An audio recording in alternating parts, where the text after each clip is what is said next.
Hi, I'm Cassandra Parton, Managing Director at NextTech Learning. Welcome to NextTech's weekly live broadcast, where we share relevant updates to you to help you implement successful professional development methods. In the last couple of weeks, hundreds of thousands of Australians have lost their job, and we're currently looking at only 84,000 jobs advertised on Seek at the minute. This is causing a major influx in the anxiety Australians are experiencing. This week, we're joined by Denise Archie, who is a leading expert as workplace culture and behaviour game changer. Denise is recognised as one of Australia's pioneers in online learning, having set up one of the first online learning academies in 1995. We're proud to have Denise on board as one of our professional development trainers. Denise, thank you for joining us today. You're welcome. Thank you, Cass. And it brings back very fond memories when I used to go and knock on doors and go, do you want to put your learning online? We had a company called Training Online. And they went, what are you talking about?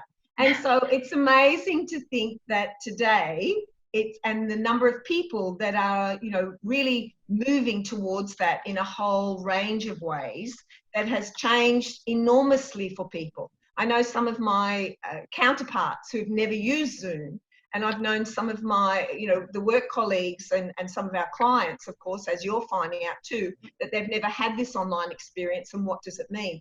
Even the simple way of running a workshop online for many people have provided a real challenge. And so thank you for the opportunity, Cass, and I look forward to exploring a few of our topics that we're going to present over the next little while as well. Fantastic, thank you. So one of the things that we were looking at was how do we actually manage all the things that are happening for people right now? And this really sort of this sense of uncertainty that's going on. How do leaders actually lead in this environment, which, right now, having spoken to quite a few CEOs, the biggest challenge for them is when people are working remotely, what does it actually mean? And not even realising that they're around their obligation of the PCBUs, the people, persons conducting a business or undertaking, what forms people need to actually complete. So today we want to give people a bit of a snapshot around our three main topics that we'll be expanding over the next couple of weeks, which is leading in this uncertain environment. How do you manage change? Whether you be at home or at work, in a working context, what does change mean? And around anxiety. And that's a really important one as well, because for many people, they've never actually experienced what anxiety is. So it's feeling that nervousness. So we want to look at what are some of the ways that can be managed more effectively around that. And we start to understand that one of the things that's really important in this leading of change is if we think about some of the things that, around the future and what does it look like, and if we look at some of the world leaders at the moment and where they're coming from, looking at, perhaps their circle of influence or circle of control, and we're not talking about people just these dictatorships or the way that people are moving to make things happen, but it's more around how do leaders actually make decisions. And in one of our leadership workshops, we talk about this decision-making voucher. So imagine, Cass, you've been at work all day and you've made decisions, and your decision-making voucher's all used up.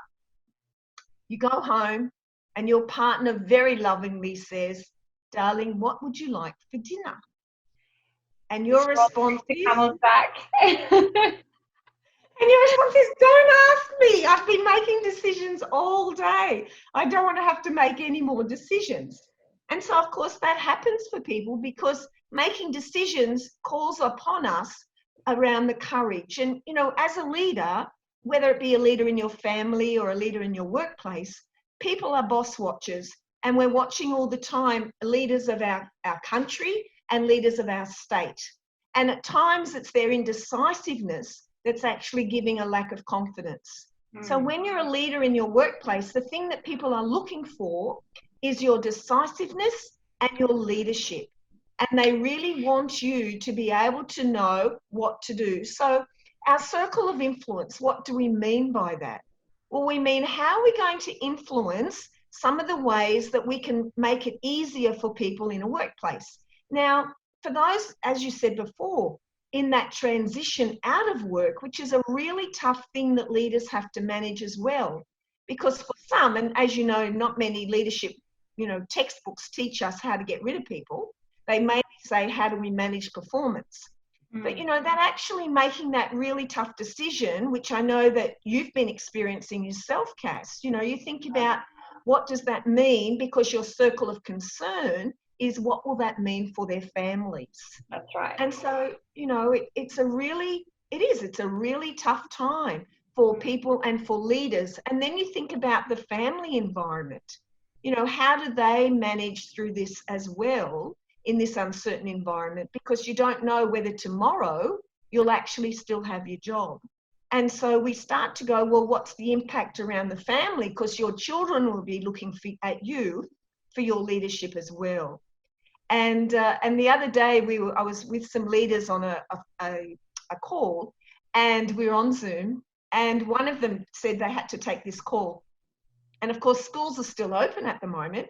And it was the school looking for their child who in high school had not yet logged on onto their class.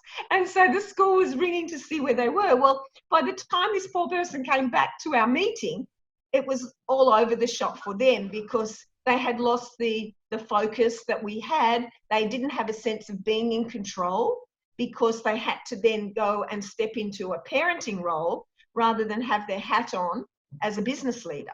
So it was really challenging. So I think if we can start to think about what can we influence and lessen our thing around being concerned, and maybe lessen a little bit about needing to be in control, then it may take a little bit of pressure, particularly off those leaders. So some of the suggestions that we're looking at in this is, what are they actually doing around leading their team? I know some teams have moved to having regular touch-based meetings now. That's right. I think that, that's a really important feature, so that how do you have those stand-up meetings? And maybe some of you could put some music on, and I know some people on Facebook are having, dress-up meetings, but you still want the seriousness of business. However, you also want the context of the reality of the situation. And I think that's really important too. So one of the things that we want to also consider is, have leaders actually sent out emails to people about getting permission, or giving them permission to work from home. Having spoken to a few of our clients, what we noticed was that many had not yet done that. So we've got a checklist, if anyone wants one, to assist in what they should do out to their client, to their staff, to get permission. They actually need to have a photo of their work area. They have to make sure there's a first aid kit there. They'll need to make sure that they've done some kind of disaster recovery plan. Because another person was telling me that when all this happened, their staff walked out with their computer, not only their computer, or their IP, and they hadn't got their technology department to close anything down. Whereas another organisation had made sure that their tech department had virtually locked everyone out, and then given everyone a new username and password so they could track who was online and who wasn't. So you're going to, as a leader of your team and leader of your organisation, you really need to be considering, if you've never considered before, what your disaster recovery plan actually is. And it's only ever related to, big IT organisations. But now, because we're moving online, it's really important that this happens for organisations, regardless of your size. I think on that as well, we actually work, we partner with a number of managed service companies in the area, in the industry, across all locations. And what they're saying is, everybody thinks, okay, I need to work from home. I'm just going to take my PC and I'm just going to plug it in and it's going to work. And that's not exactly the case. So, I think this is something that you don't really think about until after the fact. It's not just kind of having one or two employees work from home once a week. This is changing the entire way that you operate as an organization. And you don't really think about it until we're in this situation now. And now we have to think about it as a result. Absolutely. And the other thing is, as a leader, when you're running a project, which is really what this is, if we put it into this context, what's the 5 stages of project leadership is what, at the kickoff phase, what does the business as usual look like? In this instance, we don't know now, because we don't know, just like the floods and the fire, we don't know the duration of this. So when you're doing a project, you may know that the life of a project may be an hour, or maybe a year, or maybe 18 months.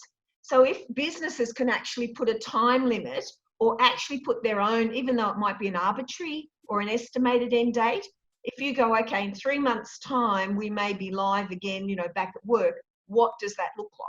Does that continue with having people remain at home? Does it continue about having people, have that flexibility? Because I know we've done a short survey, and the feedback that we're getting from leaders is they're actually, someone was saying yesterday, they actually find that between meetings, they're actually now having a play with their kids, which they really are enjoying. That's been a positive out of this. And so, for people who are still employed, it's a very different time for people who are, have been transitioned out of work. And if we look at some of those strong leaders around the world, Jacinta in New Zealand was very decisive at certain points. We had John Howard being very decisive about the Port Arthur, where they had the gun buyback. And I think that if leaders, regardless of whether it's the local government, whether it's the state, the federal, or a business leader, if they are decisive, what it does, there's 2 things that every person wants from a leader. It's their ability to trust and have confidence in their leadership. And unless there's a decisive leader, and a leader being decisive, then what it does, it undermines confidence, and it undermines trust and respect for that leader. And if we come back to our circle of concern and our circle of control, what we can do around being decisiveness is actually then use our influencing skills to actually get people to stay home or to only go shopping. Yet the indecisiveness has been what's caused a lot of the lack of trust and the lack of respect. And that's a really important feature for a leader. So if we go, are there any questions that anyone has on Facebook? I would like to go, if we can, Denise, just onto managing anxiety for an individual. I mean, we've seen Centrelink lines, people are lining up around the corner, waiting hours and hours and hours to get through because they've lost their job. I think something as individuals we really take for granted, our schedule. And our job, it kind of gives us a sense of who we are as an individual. Take that away, and take away the structure of getting up in the morning, getting ready, getting on the train, bus, drive, whatever, into your job. It can be very confronting. And then as a parent or as a leader in your home, you have to be that solid foundation for everybody. Can you just kind of maybe talk a little bit about how we can get through this period, and maybe kind of setting up some guidelines for ourselves, and kind of just helping get through this section? Sure. So we've got to understand what is anxiety. And sometimes, anxiety sometimes it's underneath that is fear. So Albert Einstein came up with the concept there's only ever 2 emotions, love and fear. And it manifests itself physiologically in the same way. Palms sweaty, pupils dilating, throat dry when you're in love, or, heart beating, or when you're really fearful. And so anxiety is our body's way of responding to that stress. And the biggest thing, and when you ask people, who are you? They often, as you say, relate to who they are as the job they do, rather than who are you as a person? And the job that you do is the job you do, and it becomes 2 separate things. It's the same as behavior. The behavior that you demonstrate is not who you are. It's simply the behavior that you're demonstrating at this moment. So what's going to be the most useful behavior right at this moment? And how are you going to manage the fear, which is, underpinning anxiety, and also the grief, because there's a real sense of loss. And it's the grief that people need to manage with. And so suddenly the routine changes. So how are they going to establish, someone this morning was saying, It's managing all the don'ts. Don't walk out your door, don't do this, don't do that. And for this particular person, he was finding it really challenging. That sense of loss, because, suddenly everything that was the norm is no longer the norm. And so we are, from an NLP or a hypnotherapy perspective, one of the things that happens is that there are so many anchors that we've created in ourselves over the years, and that, our children have as well, that suddenly when one of those changes, it then can upset all the rest along the way. So when we have this experience of loss and this anxiety that's then compounded, one of the techniques, that many people are recommending is about breathing. Now, breathing works for some, but not necessarily for others. And a really simple technique, which is one that, I shared with you a little bit earlier, Cass, is if they are to put their thumb and their forefinger together on both hands and not apply pressure yet, but, close your eyes, and you can all do it now if you wish to. Close your eyes and think of a colour and some music that you love. And as that colour and that music increases, so therefore does the pressure to your thumb and your forefinger. And with that brings a sense of peace, because the colour that you've chosen is a peaceful, calming colour. And the music that you've chosen is your favourite that you would listen to actually do that. And so what we want to do is attune our senses. And we find that when we set up these anchors, it can happen very easily for us. It's very useful at any time. And I think we as leaders and we as parents and as grandparents need to give other options for people other than selecting anxiety or fear as a first option. And that's really a very important thing, because again, your children, your family, if you are the parents in that, are looking for your leadership. So the more that you do to make them feel trusting and calm, the easier it's going to be for them to remain calm and have the confidence in themselves. So this sense of loss and grieving, because things won't be as they were. And so what does that look like? What are the behaviours, and we talk about resilience, we talk about the values. What are your values? What have you learned from your past when things have been on a bit of a rocky road? And how have you managed that? And is that behaviour now useful to you now, or is it something else that you might need to choose? And I know it sounds all very, easy and whatever, but, everyone's got a story to tell about some moment in their life that was a really tough time for them. If you think about the GFC and the experiences people had, or you think about the people who survived, the survivors of the Holocaust, or the survivors of other traumatic situations, the biggest thing for them, and Viktor Frankl talks about this, is no one can take away your mind. And so what goes on in there is really the important thing that will give you that resilience, or give you that confidence, or give you that courage. And that's what's needed now as well, is, think about the times that you were courageous. What was that behaviour? Anchor that in, that feeling of being courageous again, because our brain has an incredible memory. And if you were to unravel that, you would see all the amazing events that happened in your life that gave you a point of courage or resilience.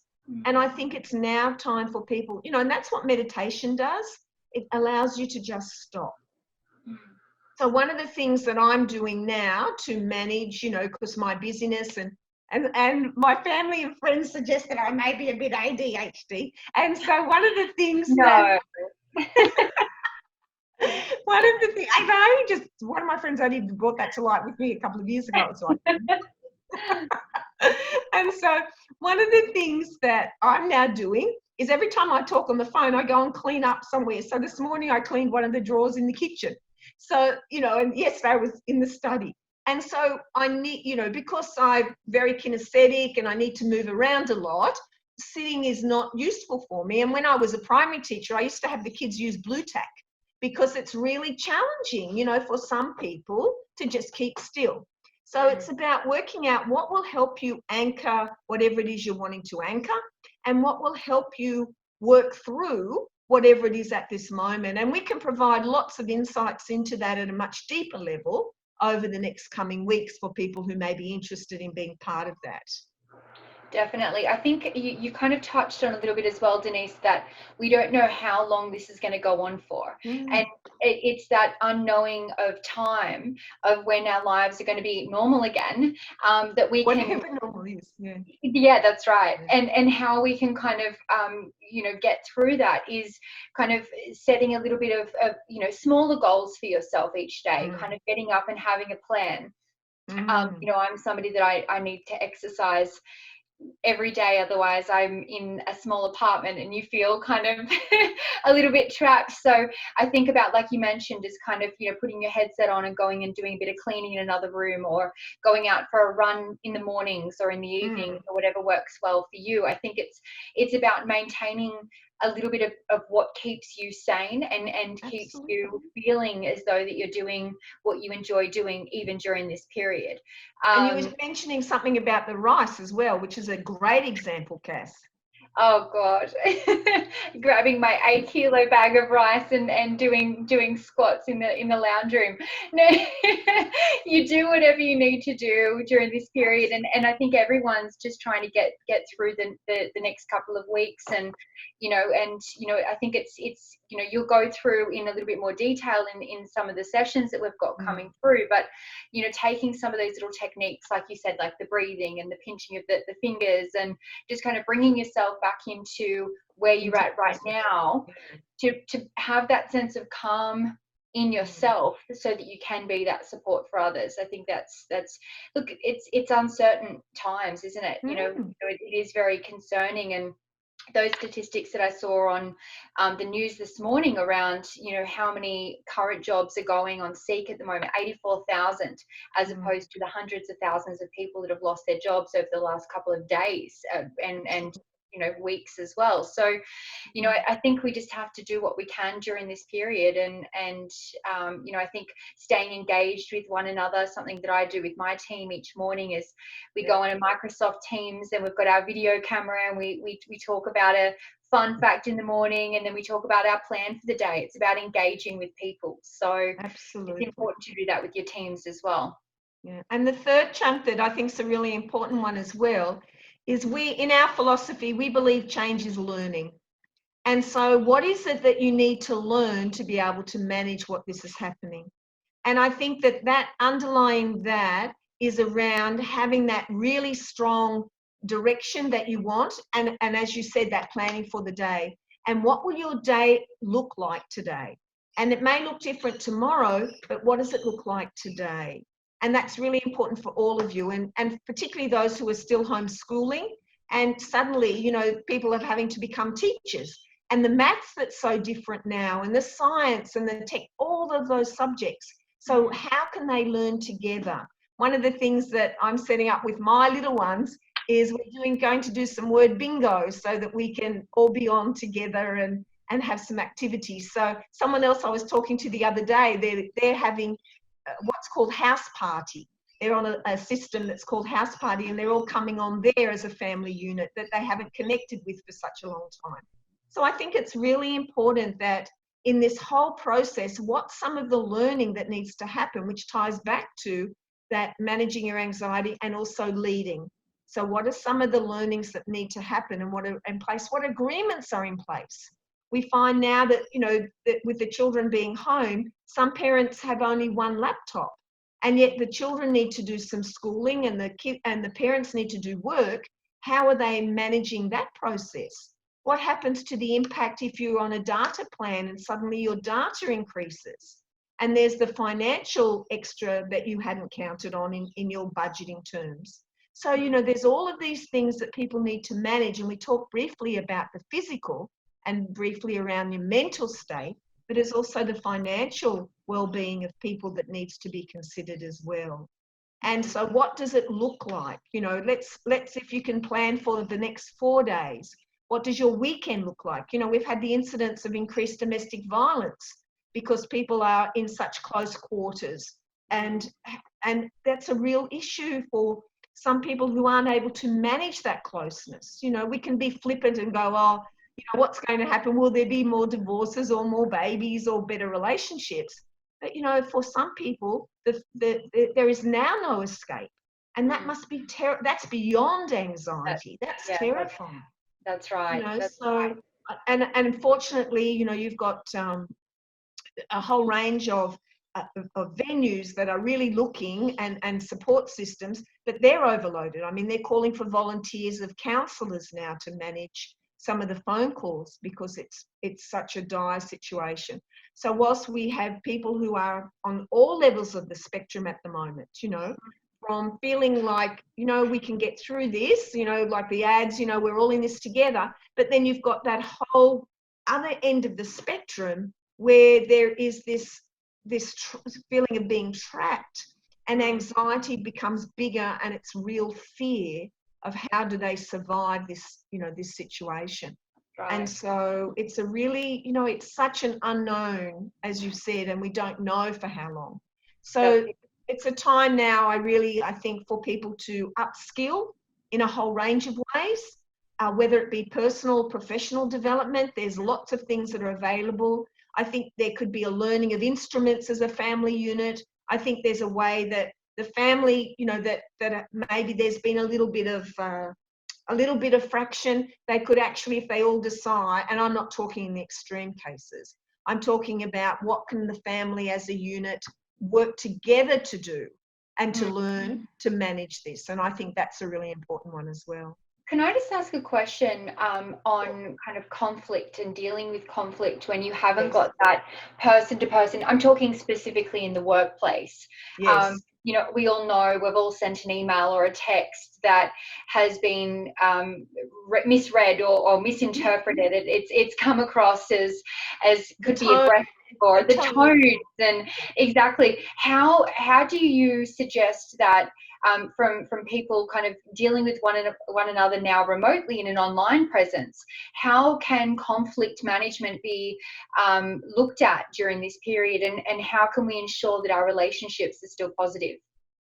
I think it's really important that you're setting the context, because sometimes when you have those hallway conversations, that keep people up to date, or those ones, I'm going to go and talk to someone because they're driving me nuts, and you might go and say, look, can we have this conversation? Suddenly it takes on a different dimension, because it's like, do you actually go and deal with it, because everybody's dealing with a whole range of stuff. And I think the first thing might be is, how important is it? And as my business partner says, he says, what do you want as an outcome? And I think it's really important that you go, what do you want as an outcome from this conversation? And so if you're feeling like you want to, really, I call it vomiting on someone, if you really want to, give everything that you've got to that other person, what do you want as an outcome from that conversation? And so I think if people actually go, well, wait a minute, it comes back to our circle of influence. What outcome do we want to influence from the interaction? Yeah, so let's say, Cass, you and I have been working on something, and suddenly, I've gone, oh, I don't know what Cass has sent me. I don't understand any of this. Right, I'm going to ring her now and give her, a piece of my mind, which won't leave me a lot with, but, I can give her a piece of my mind. And so then I go, well, wait a minute, what do I want as an outcome? And do I want the relationship? Is the relationship more important than the conversation? And I think if the relationship is more important than the conversation, then what conversation do you want to have that will keep that relationship? And I'm sure that we can actually work on, if that's something that would interest people, we can certainly offer some specific strategies, because there are actually 16 different influencing strategies that people could call upon. And the main thing is, how do you want the relationship to be? We were running some influencing things, and one of the managers was sharing about this particular person that was a little bit, DC, a difficult customer. And so one of the things that was really great in this leadership group was that the way that and I said, tell me what you said, and he said, and then someone else that was really just so fabulous said, if you said that to me, I'd be really insulted and offended. And this was a person who had really not, he'd been in the group but wasn't really considered a leader, but was a potential. So here he is sitting in a group with some really very experienced leaders, yet he was confident enough to say this. And this particular person was sort of taken aback. And I said, what do you want as an outcome? I said, because it's the tone that gives the message. Anyway, we practiced, and I got an email a few days later, and there was an email that he'd actually had the conversation about, and a response from his team member, which said, thank you for explaining your tone, because often I get that rather than the message. So I think that's a really important one for people to consider. What is the relationship? How important is it? And so what tone do you want to set for that relationship? We have another question that's really good. We have another question that's come through. So, so with these sessions, Denise, so not only leading through staff redundancy, but leading through the staff aftermath. So, for example, dealing with survivor guilt, future job security and uncertainty. I think this is going to leave people feeling, you know, what does this mean for me in the future? And, you know, feeling that survivor guilt is very, very relevant. So can you just kind of talk us through that a little bit and how that can be mapped out? Sure. There's a lot of research and a lot of studies around survivor guilt, particularly for those survivors, as I mentioned before, that survived the Holocaust. And one of the things that's really important in all of this is, where are your skills right now? And what are some of the career options that may open up for you that you hadn't considered? And so it's almost like taking stock of yourself, your skill base. Is there something that you've always wanted to learn? Because you've got places like Coursera that will give you, you know, a breadth of opportunities. You've got places like NextTech that are offering different courses online. So if there's something that you feel that you would like to take this opportunity to actually focus on for yourself, and it's not being selfish, it's actually being selfless, to value yourself right now, and what are some of the things that you could do to develop that. Because if you're taking stock that maybe you've always wanted to do whatever, now is the time to do that. There are lots of resources that are available there that are free. There are some that, yes, you have to pay for. And so maybe you've got to look at your budget right now. Maybe you've got to say, well, okay, what is something that I can do right now, not only for myself, but for my family's future as well, that will assist? What is my option around a career path? You know, people are welcome to call, my background's a careers advisor. People are welcome to call, you know, NextTech and have me speak to them. Very happy to do that. So there's lots of assistance with resume. Maybe you haven't updated your resume right now. Maybe in HR, you're now saying, well, okay, now's the time to look at everyone's professional development. What is the training matrix that I need to consider over this time? Because I know many organisations are working very hard to actually keep their staff. So a way of doing that, we've been asked to put together some sales training, because there's an organisation that wants to keep their sales team. They don't want them going anywhere else. So it's like, what could you do right now that would enhance your own learning, which comes back to this managing change and managing learning. I think that's also, you know, on a really good point. I mean, the government, local and state, are providing lots of different grants out there at the moment for individuals and also small to medium businesses who are wanting to utilize this time and seeing, you know, how they can upskill, develop and look after their staff during this period. But I think kind of that survivor guilt when things do calm down and people are coming back into the workplace, about kind of, you know, speaking openly and communicating with your leaders and your managers around how you are feeling. That open communication is 100% required, and you know that you need that support network coming through. But I think, you know, if we're utilizing this time more than just kind of Netflix and chilling on the couch, but about, you know, personal really and productive development, and you know, that keeps the mind busy, that helps us on a number of different levels, as well as in our careers. So I think that's really great. Thank you so much, Denise. I think that's just reminds me of one thing, Cass. After the GFC, the same thing was happening, and we were working with some organisations around communication. You know, they wanted communication and team building, but really the issue was grief or survivor guilt. So when people do come back together, it's really important, as you said, those open communication, but actually label what it is. It is a sense of loss. It is a sense of survivor guilt. It is a sense of grief.